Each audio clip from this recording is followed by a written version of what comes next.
වෙනසිලා යන්නේ අයහපත් මිනිසුන්ගේ ක්‍රියා නිසා නෙවෙයි යහපත් මිනිසුන්ගේ දැඩි නිහඬ බව නිසායි කියලා. යහපත් ඒ වගේම සමාජයට වැඩදායි මිනිසුන් නිහඬ වීම තුළින් සමාජය තව තවත් ඊටාම ව්‍යසනකාරී තත්වයන්ට ලක් වෙන්නට පුළුවන්. ඒ නිසා අපි උත්සාහ කරන්නේ නිතරම සමාජයට සේවයක් කරන්න පුළුවන් වැඩදායි දැයගෙන දැනුවත් පුද්ගලයන්ව සහ එයාගේ හඬ අවදි කරන්න. ඒක තමයි දැන් වෙලා. සිතක සුවය පහුගිය කාලේ පුරාවටම බ්‍රහස්පතින්දා නුගසෙවනේ අවසන් විශේෂාංගය හැටියට අපි ගෙනාවා. මේකට ලැබෙන ප්‍රතිචාර අතිශය ඉහළයි.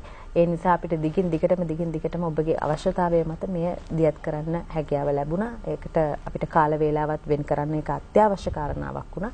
ඉතින් අද දවසේදීත් මේ වේලාව අපි වෙන් කරන්නේ සිතක සුවය සඳහා. අද සිතක සුවය මෙහෙවන්න අපිට සුපුරුදු විදිහටම මනෝචිකිත්සක විද්‍යා වරකාගොඩ මෙනවිය එකතු වෙලා ඉන්නවා. ඒ වගේමයි අද එකතු වෙන වෛද්‍යතුමන් ගැන විශේෂයෙන් සඳහන් කරන්න ඕනේ. අතිශය කාර්යබහුලයි. ඒ වගේම අර නිහඬ කරලා තියන්න හොඳ පුද්ගලයෙක් නෙවෙයි. ඒ තරම් සමාජයට සේවයක් කරන්න පුළුවන් පුද්ගලයෙක් මේ ජ්‍යෙෂ්ඨ මනෝවිද්‍යා උපදේශක සුරංග අමරකෝන් මහත්මයා තමයි අපිත් එක්ක එකතු වෙන්නේ. ආයිබෝන්. දෙපළටම ආයිබෝන්. දැන් ඉන්නේ ඔබට අවස්ථාව තියෙනවා අද දවසේ මාතෘකාව ගැන කතා බහ කරන්න. මසුන්දරා අපි දන්නවා ලෝක සියදිවි නසා ගැනීම පිළිබඳ දැනුවත් වීමේ සතිය ලෙස සැප්තැම්බර් 10 ඉඳලා 16 නම් කරලා තියෙනවා. ඉතින් මේ කාලය ඇතුළත මුළු ලෝකයේම ගොඩක් වැඩසටහන් දේවල් සිද්ධ වෙනවා. සාමාන්‍ය ලංකාවත් ඉහළින්ම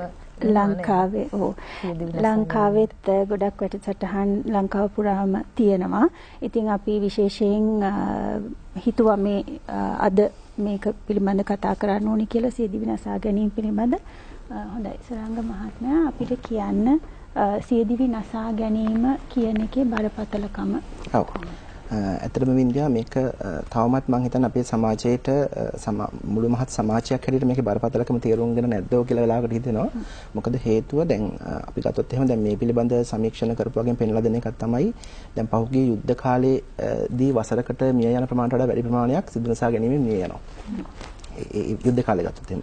හැබැයි ඊට පස්සේ ගත්තාම ස්වභාවික ආපදා වලින්. එතකොට මාර්ග අනතුරු හෝ නැත්නම් එවැනි හදිසි අනතුරු වලින් හෝ ස්වභාවික අනතුරු වලින් මිය යන ප්‍රමාණයට වඩා වැඩි ප්‍රමාණයක් සිදු නසා ගැනීම වලින් ලංකාවේ මිය යනවා. එතකොට ඒකම ඇති මම හිතන්නේ මේකේ බරපතලකම තේරුම් ගන්න. නමුත් අපිට ඒක ඇත්තට දැනෙන්නේ නැති ප්‍රශ්නයක් තියෙනවා. මොකද එක්කෙනෙක් දෙන්නෙක් තැන් වල තමයි ඒක සිද්ධ වෙන්නේ. ඉතින් එතකොට අර සමූහයක් විදිහට මේ සිද්ධ වෙන්නේ නැති වුණාමත් අපිට පොඩි දැනෙන ගතිය මදි ප්‍රශ්නයක් තියෙනවා.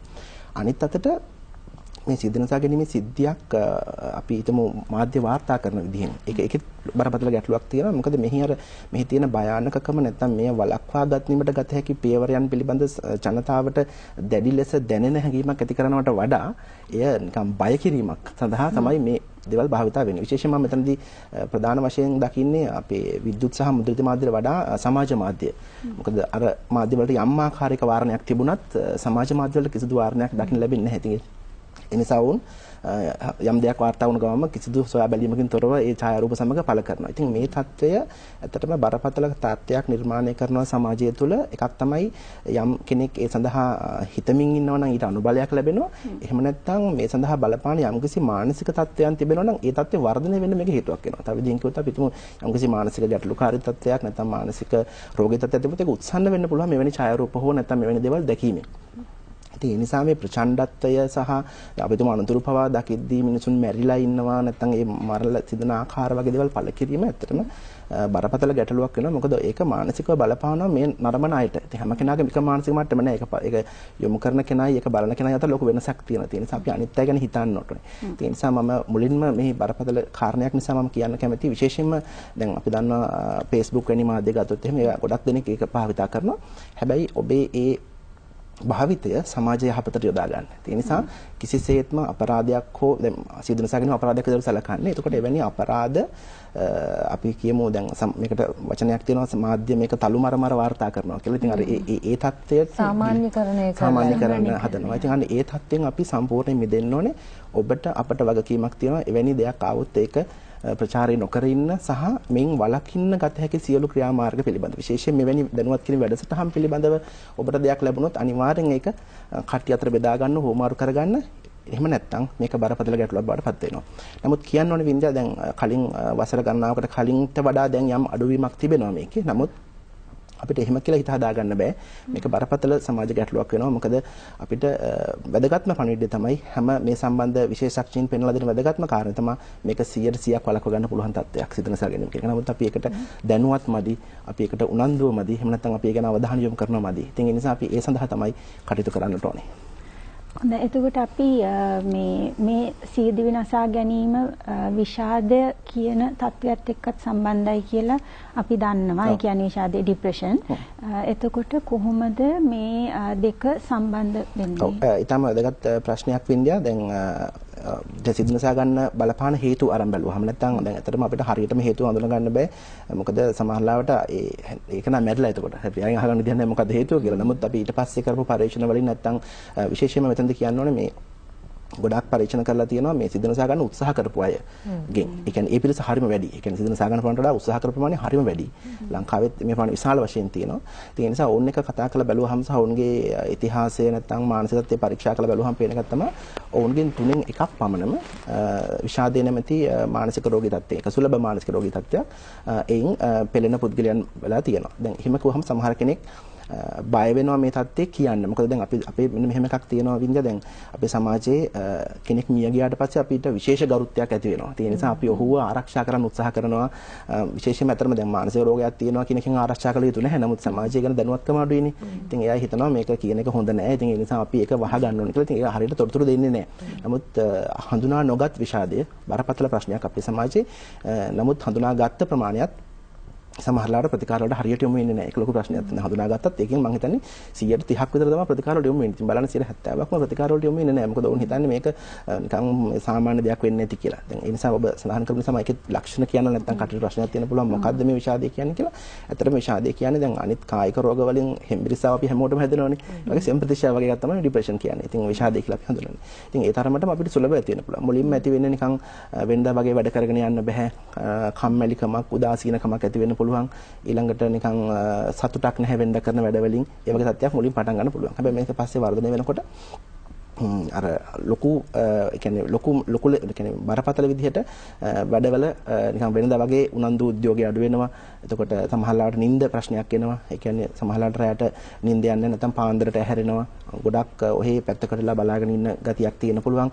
කනස්සලු ගතියක් මේ වගේ ගොඩක් ලක්ෂණ තියෙන පුළුවන්. ඒතර මේ වගේ රෝග ලක්ෂණ ගණනාවක් තියෙනවා. ඉතින් මේ වගේ එකක් දැනගත්තට පස්සේ කළ යුතු දේ තමයි ඒ පිළිබඳ දැනුමක් තියෙන විශේෂඥයෙකුට යොමු වෙලා ඒ ගැන දැනුවත් කරගන්න පුළුවන්. මොකද ඒක වඩාත් හොඳයි එහෙම දෙයක් දැනන්න ඕන. නමුත් අපි සමාජයේ හිතන්නේ අපි ළමයෙක්ගේ මේක දැක්කත් යෞවන වයසේ කෙනෙක්ගේ මේක දැක්කත් හිතන්නේ කම්මැලිකම වෙන්නේ නැති නැත්නම් මේ උනන්දුවක් නැතිකම ඒ වගේ තමයි හිතන්නේ. නැත්නම් පැත්ත කරලා ඉනවා. නැත්නම් ගොඩක්ම තව වැදගත් දෙයක් තමයි මේ සමාජයෙන් හිමින් හිමින් ඈත් වෙනවා වගේ තියෙනවා. ඒක සමාජය කියලා කිව්වහම නිකන් ගෙදරින් ගෙදර කට්ටියත් එක්ක වෙන්න වගේ කතා බහට ඉන්නේ නැහැ. නිකන් එක්ක පාඩම් කරනවා වැඩි නැත්නම් මොනවා හරි එක දෙයක් කර කර ඉන්නව නම් ගොඩක් වෙලා නිකන් අර අනිත් විවිධ දේවල් කරන්නේ නැතුව එක දෙයකට අපිට නැත්නම් සමහරට ගේම් එකක් හරි මොකක් හරි ගහ ඉන්න වෙන්න පුළුවන් වැඩි කවුරුත් එක්ක කතා බහට ඉන්නේ නැතුව.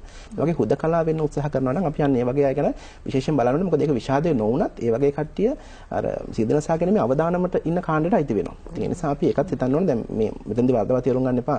සිදනසා ගන්න හැමෝම මානසික රෝග තත්ත්වකින් පෙළෙනවා කියලා අදහසක් නැහැ. නමුත් වැඩි ප්‍රමාණයකට ඒ තත්ත්වය තියෙනවා. මොකද එහෙම තිබුණා නම් මානසික රෝග කියන ඒවා 50%ක්ම ප්‍රතිකාර මගින් සුව කරන්න පුළුවන් තත්ත්වයක්. ඉතින් ඒ නිසා ඒ සඳහා අනිවාර්යයෙන්ම මේ කටයුතු කරන්න ඕනේ. මොකද ඒක හඳුනාගෙන නිසි ප්‍රතිකාර තුලින් මිදෙන්න පුළුවන් නිසා අපි ඒ ගැන සැලකිලිමත් වෙන්නට ඕනේ. සිතක සුවය වැඩසටහන ඔස්සේ අද අපි කතා බහ කරමින් හිටියේ සියදිවි නසා ගැනීම පිළිබඳවයි. නැවතත් පින්දේර අවස්ථාව තියෙනවා වැඩසටහන ඉදිරියට කරගෙන යන්න. නෑ සුරංග මහත්මයා අපි කතා කර හිටියේ ડિප්‍රෙෂන් ගැන එහෙම නැත්නම් විෂාදය ගැන. අපි අපේ සමාජයේ ගොඩක් වෙලාවට දකින්න තියෙන දෙයක් තමයි මේ පශ්චාත් ප්‍රසව විෂාදය කියන එක. අපිට ඒක ගැන පොඩි පැහැදිලි කිරීමක්. ඔව්. දැන් අතරම සමහර ලාවට ගර්භණී වුණාම කාන්තාවක් ගර්භණී සමයේ සහ ඊට පස්සේ ප්‍රසූතියෙන් පසුව යම්කිසි මානසික සංකූලතාවයක් නැත්නම් මානසික අවුල් සහගත බවක් ඇති වෙන්න පුළුවන්. ඒකට හේතුව ඇත්තටම අර මේ දරුවා ශරීරයේ වර්ධනය වන කාලය තුල ඇතිවෙච්ච අර සියලුම හෝමෝන ක්‍රියාකාරීත්වය එකපාරම ප්‍රසූතියෙන් පස්සේ නැවත යථාර්ථයටපත් වෙන්න කාලයක් යනවා. නැත්නම් එහෙම නැත්නම් එකපාරක් බිඳ වැටීමකට ලක් වෙනවා. ඒ වර්ධනය අඩුවීමක් වෙනවා. ඉතින් ඒකේ ප්‍රතිඵලයක් විදිහට සමහරවිට මනසට මේක දැනෙන්න පුළුවන්. හැබැයි ඒ කාලේ වෙනකොට යම් සමාජ ගැටලු, ඒ කියන්නේ ස්වාමි පුරුෂයත් එක්ක හෝ නැත්නම් ඒ පවුලේ ජීවිතයත් එක්ක යම් ප්‍රශ්න තිබුණා. මේ තත්ත්වය තවත් උත්සන්න වෙන්න පුළුවන්. ඒ නිසා යම්කිසි මානසික ගැටලුකාරී තත්ත්වයක් ඇති වෙන්න පුළුවන්. මේක අපේ පැරණි සමාජයේ හැඳින්වෙන්නේ වැදූගේ සන්නිය කියලා එකක්. ඔබට මතක ඇතිද? ඒක හැඳින්වෙන නමුත් ඒක නූතන මනෝවිද්‍යාව හඳුන්වන්නේ පශ්චාත් ප්‍රසූති විෂාදය කියලා, postpartum depression කියලා. ඉතින් ඒ තත්ත්වයට ඇත්තටම තේරුම් ගත යුතුයි. මොකද ගොඩක් දෙනෙක් හඳුනාගන්නේ නැහැ ඒක. ඉතින් ඒ නිසා ඒ විෂාදේනොත් ඒක උග්‍ර නොවි වළක්ව ගන්න ඇත්තටම පුළුවන්. ඒ සඳහා විශේෂයෙන් මේ මවටගේ අවශ්‍යතාව හොයලා බලන එක, යත් එක්ක කතා බහ කරන එක, යත් එක්ක සමීපව ඉන්න එක හරි වැදගත්. සති දෙකක් විතර යනකම් මේ තත්ත්වය සමහරට තියෙනවා. හැබැයි සති දෙකකින් පස්සේ යථාර්ථයටපත් වෙනවා. නමුත් කෙනෙක් එහෙම නොවි තියෙන්න පුළුවන්. අන්න එහෙම වුණොත් ඒ සඳහා ප්‍රතිකාරවලට යොමු වෙන්න වෙයි. නැත්නම් ඒ සඳහා වෛද්‍ය උපදෙස් අවශ්‍ය වෙයි. එහෙම වුණොත් කොහොම පවුලේ අයට කරන්න පුළුවන් දේ තමයි මේ වගේ කෙනෙක් එක්ක සමීපව ඇසුරු කිරීම. මොකද මේ වගේ දරුවන් ප්‍රතික්ෂේප කරන්න පුළුවන්, දරුවට කිරි දෙන්න බෑ කියන්න පුළුවන්, නැත්නම් ලොකු බයක් දැනෙන්න පුළුවන්, දරුවට මොකක් කරන්න තුරක් වෙයි කියලා හිතෙන්න පුළුවන්. නැත්නම් එයාට නිකන් ලොකු කලකිරීමක්, එපා වීමක්, කිසිම සතුටක් නැහැ, දේවල් දැනෙන්න පුළුවන්. වගේ තත්ත්වයක් ඇති වුණොත් මේ විෂාදයේ ලක්ෂණ විය හැකියි.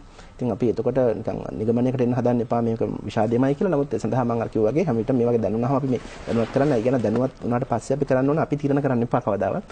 වෛද්‍යවරයෙක් හෝ සුදුසුකම්ලත් පුද්ගලයෙක් ලවා ඒක පරීක්ෂා කරවගෙන තීරණයකට ඇවිල්ලා ඒ සඳහා සුදුසු පියවර පිළියම් යොදන්නට ඕනේ. ඒක තමයි කළ යුතු දේ.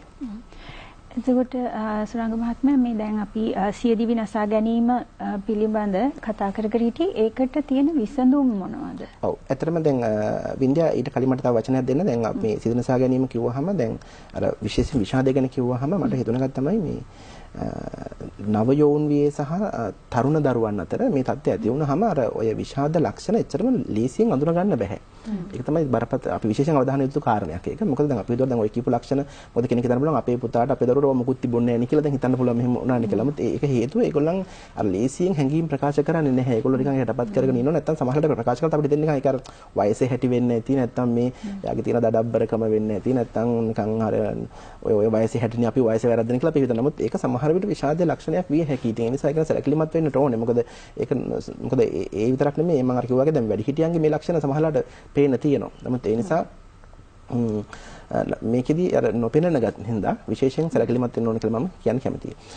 ඊට කලින් විදිහ දැන් විසඳුම් වලට යන්න කලින් අපි මේකට බලපාන හේතු මොනවද කියලා කතා කරොත් ඔබ කිව්වදට මම එන්නම් මේ විශේෂයෙන්ම අපිට දැන් හේතු ගණනාවක් තියෙනවා. මේ තත්ත්වය ඇති වෙන්න බලපාන. ඒ අතරින් අපි ප්‍රධාන වශයෙන් කොටස් දෙකකට වෙන් කරගත්තොත් මේ සෞඛ්‍යමය හේතු හා සමාජමය හේතු කියලා ගත්තොත් දැන් සෞඛ්‍යමය හේතුවක් අපි දැන් කතා කරා. ඒ තමයි විෂාදය කියන එක. ඒ කියන්නේ විශේෂයෙන් මානසිකව ඇතිවන යම් ගැටලුකාරී තත්ත්ව තමයි මේ විෂාදය කියන තත්ත්වය. දෙවෙනි එකක් තමයි මේ සඳහා බලපාන දැන් පහුගිය ලංකාවේ ගත්තොත් එහෙම මේ සඳහා යොමු වෙලා තියෙන පිරිමින්ගෙන් 3න් 1ක් පමණම මද්ද්‍රව්‍ය භාවිතයට යොමු වෙලා තිබෙනවා මේ සිදනසාගත පුද්ගලයන්ගෙන්. ඒ නිසා ඒකත් 3න් කන්නේ 3න් 2ක්ම. ඔව් 3න් 2ක්ම ඒ තත්ත්වයට මේ පත් වෙලා තියෙනවා. ඒ නිසා මේ මද්ද්‍රව්‍ය භාවිතය වතුර හෝ නැත්නම් වෙනත් ද්‍රව්‍යයක් භාවිතා කිරීමත් මේකට යම් ආකාරයකට සම්බන්ධතාවයක් තියෙනවා. ඒ නිසා පිරිමි ජනගහණයෙන් ඊට අමතරව ගත්තොත් එහෙම අතරම දැන් පහුගිය පොලිස් වාර්තාරම් බැලුවහම මේ පහුගිය වසරවල වැඩි ප්‍රමාණයක් සිදනසාගෙන තියෙන පිරිමි කට්ටිය. ඉතින් ඒ නිසා ඒ ගැනත් අපි හිතන්නට ඕනේ. මොකද පිරිමි ගොඩක් කලාවට තමන්ගේ හැඟීම් දේවල් කතා කරනවා අඩුයි. ඒ කියන්නේ පවුලේ දේවල් සම්බන්ධතා ගැන දුක මේ වගේ දේවල් කතා කරන අඩුවක් තියෙනවා. ඉතින් සමහරවිට ඔවුන් දේශපාලන හෝ වෙන රටේ තොටේ ප්‍රශ්න ගැන කතා කරන නිසා තමන්ගේ පෞල් ජීවිතයේ ප්‍රශ්න හෝ දේවල් කතා කරන හරිය අඩුයි. ඒක ඇත්තටම ලොකු අඩුපාඩුවක්. එහෙම නැත්නම් අපේ ඒ කියවීම මදි අපිට. ඒ කියන්නේ ඒ සමාජ කියවීම නැත්නම් ඒ දැනුම අපිට තියෙන්න ඕනේ. ඒ නිසා තමන්ට විශ්වාසවන්ත කෙනෙක් එක්ක තමන්ගේ අදහස් බෙදා හදා ගන්නට එහෙම නැත්නම් බිරිඳ එක්ක හෝ නැත්නම් තමන්ගේ පෙම්වතිය එක්ක නැත්නම් අම්මා එක්ක මේ කවුරු හරි එක්ක මේ ගැන කතා කරන්න. කාන්තාවක් එක්ක හෝ පිරිමියෙක් එක්ක කතා කරන්න මට්ටමකට හදා ගන්න ඕනේ. එහෙම නැති වුනහම ඕන් ගොඩක් වෙලාට හිතන ප්‍රශ්නකට විසඳුමක් හැටියට නොකළ යුතුම දෙයක් වෙන නැත්නම් මානසික සෞඛ්‍යයට බරපතල තර්ජනයක් කරන මේ මද්ද්‍රව්‍ය භාවිතයෙන් මේකට පිළියම් හොයන්න. නමුත් ඒක කිසිසේත්ම පිළියමක් වෙන්නේ නැහැ. මම අර කියපු ලක්ෂණ ආවම ගොඩක් පිරිමියා කරන වැරද්දක් තමයි ඒක. ඒ කියන්නේ අපි තුමු අර වගේ කලකිරීමක් එපා වීමක් ආපු ගමන් අර වගේ දෙයකට සමහරට ඒ ප්‍රශ්න අමතක කරන්න කියලා වැරදි වැටහීමක් ඇති කරනවා. නමුත් එහෙම එකක් වෙන්නේ නැහැ කිසිසේත්ම. ප්‍රශ්න තව තවත් උග්‍ර වෙනවා මිසක්. ඒ නිසා ඒ ගැනත් අපි දැනුවත් වෙන්න ඕනේ. ඒ තමයි සෞඛ්‍යමය හේතු මේ සඳහා බලපාන තව ගොඩක් තියෙනවා. අපි නමුත් කාල වේලාවත් එක්ක අපි කෙටියෙන් කතා කරොත් සමාජමය හේතු වශයෙන් ගත්තොත් වින්ද අපි ඒකෙත් එක කාරණයක් කතා කරා. ඒ තමයි මේ සමාජ මාධ්‍යවල බලපෑම. නැත්නම් ජනමාධ්‍ය ලොකු බලපෑමක් තියෙනවා මේ සඳහා. මොකද ප්‍රශ්නයක් වුණාම ඒකට කටයුතු කරන්න ඕන විදිහ මාධ්‍යයෙන් පෙන්වන්න දෙනවා හරි අඩුයි. දැන් අපි හිතමු දැන් ප්‍රශ්න පෙන්වනවනේ ගොඩක් වෙලාවට. නමුත් ඇත්තම ගත්තොත් වින්දියා ඔබත් දන්නවා මේ ප්‍රශ්න වලට වඩා විසඳුම් වැඩි. මොකද ඒක ප්‍රශ්නයකට විසඳුම් ගණනාවක් තියෙනවානේ. දැන් අක ප්‍රශ්නයක් ගත්තොත් ඔබේ ප්‍රශ්නයක් අපිට කිව්වට පස්සේ අපිට ඒක පැති ගණනාවකින් බලන්න පුළුවන් ප්‍රශ්නේ දිහා. විසඳුම්. එතකොට ඒ විසඳුම් විකල්ප ගණනාවක් තියෙනවා. එතකොට නමුත් අපි දකින්නේ ප්‍රශ්න විතරයි හැම වෙලේම. අපි විකල්ප දකින්නේ නැහැ. ඒ නිසා විශේෂයෙන්ම අර පිළිගත් වෘත්තිකයකට යමුනාම මේ විකල්ප හොයලා දෙනවා. ඇත්තටම මොනවාද මේ ප්‍රශ්න තියෙන විකල්ප. අපිට අනිත් එක දැන් ඔය වගේ මානසිකත්වයට පත් වුණාට පස්සේ අපිට විකල්ප පේන්නේ නැහැ. අපිට වෙන්නේ එකයි මේකට. එකම විසඳුම මේක විතරයි කියලා. නමුත් එහෙම වෙන්නේ නැහැ.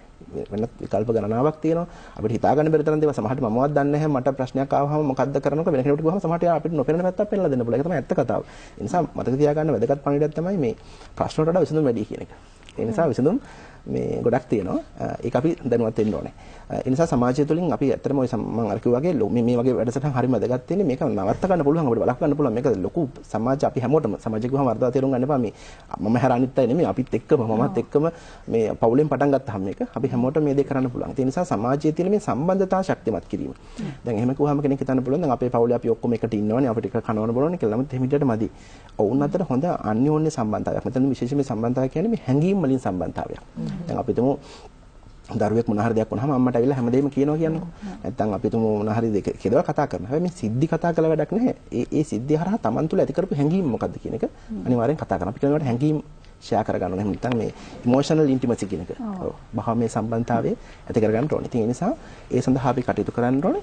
ඔය ඒ ඔක්කම අපි විශේෂයෙන්ම විසඳුම් හැටියට පෞල් සම්බන්ධතා ශක්තිමත් කිරීම. නැත්නම් මේ සිදෙනසා ගන්න උත්සාහ කරන කෙනෙක් කතා කළොත් ඒ සඳහා අනිවාර්යයෙන්ම ඒ ගැන වෙලාව අරගෙන කතා කරන්න ඕනේ. සමාජයේ වැරදි මතයක් තියෙනවා මේ ගැන කතා කරොත් ඒකට අනුබලයක් ලැබෙනවා කියලා. එහෙම නැහැ. ඇත්තටම ඔවුන් ගොඩාක් දෙනෙක් මම හිතන්නේ ප්‍රොසෙස් එකක් ගත්තොත් එහෙම දැන් තරුණ ළමයින්ගෙන් නම් 5න් 4 දෙනෙක්ම කියන්න උත්සාහ කරලා තියෙනවා කලින්. අපිට ඒක තේරිලා නැහැ. අපිට අපි උනන්දු වෙලා හිතලා නැහැ එහෙම දෙයක් වෙනවා කියලා. අනිත් සාමාන්‍යයෙන් ගත්තොත් එහෙම 3න් එකක් විතර පිරිසක්ම මොනවා හරි ආකාරයකින් මේක අපිට දැනුම් දෙන්න හදලා තියෙනවා. අපිට ඒක තේරිලා නැහැ. නැත්නම් අපිට වෙලාවක් නැහැ වහන්න. ඒ නිසා අනිත් කෙනාගේ හැඟීම් ගැන සංවේදී වෙන්න ඒ සම්බන්ධතාවය ශක්තිමත් කරගන්න. ඒ තුලින් පුළුවන් වෙනවා අපිට මේ තත්ත්ව නවත්ත ගන්න. හොඳයි. හොඳයි. මම හිතන්නේ අපි බොහොම වටිනා කාලෝචිත මාතෘකාවක් ගැන කතා බහ කරේ. මොකද දවසින් දවස අපිට මේ වහන්න දකින්න ලැබෙනවා. එතකොට මේවා අවම කර ගැනීම නැත්නම් නැති කර ගැනීමට තමයි අපි වැඩ කටයුතු කරන්න ඕනේ. විශේෂයෙන්ම මාධ්‍ය ආයතනයක් හැටියට අපි ඒක තරේම විශ්වාස කරනවා. ඒ නිසා තමයි සිතක සුවේ දිගින් ඔබ වෙනුවෙන් අපි ගෙනාවේ. මනෝචිකිත්සක වින්ද්‍යාවර කගොඩ මෙනවියටත් ඒ වගේම ජ්‍යෙෂ්ඨ මනෝවිද්‍යා උපදේශක සුරංග අමරකෝන් මහතාට අපි බෙහෙවින් ස්තුතිවන්ත වෙනවා. අද දවසේ ඔබගේ සහභාගීත්වය අපිට වචනෙන් විස්තර කරන්න බැරි තරම් වටිනවා. ආයිබෝන් ස්තුතියි.